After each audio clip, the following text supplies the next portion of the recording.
One day I woke up in a really strange place and I felt so off. I had no idea what was going on, and in the distance I could see a silhouette of a person walking towards me. And as the person got closer to me, I realized it was a nurse. And I asked the nurse, "Where am I?" And she said, "You're in the hospital, Jason." And I asked the nurse, "What happened?" And she said, "You overdosed. We actually lost you and you were dead. You were clinically dead for nearly 3 minutes. You're lucky to be alive." And that's when I realized that I was in a hospital for something that I had done illegally and that the police wouldn't be too far away. So I snuck out of the hospital, and then I realized that I had nothing but the clothes on my back.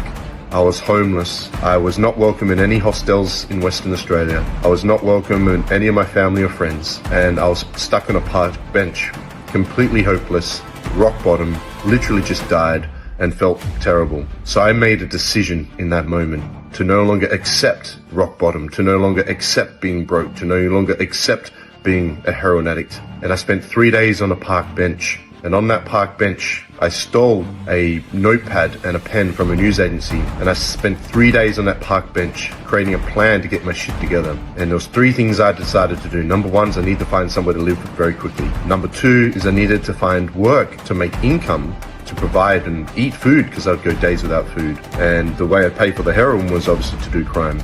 The third thing I decided to do is I realized I needed a physical discipline to keep my mind and body distracted, something to focus on. So I decided to start martial arts. Found somewhere to live within a week, found a job within a few weeks, and within a week of having a job, I was paying and learning and doing martial arts. A year later, I was the busiest personal trainer in Western Australia, and personal training saved my life and what got me off the streets. Now, 24 years on, I'm still obsessed and passionate about fitness, nutrition, mind, body, and energy, which is why my company is called Quantum. Now, I'm completely financially free. I travel the world. I have clients in 28 countries. We provide work for people in Filipinos, help orphan children, and do so much. A high school dropout can do it, so too can you if you just fucking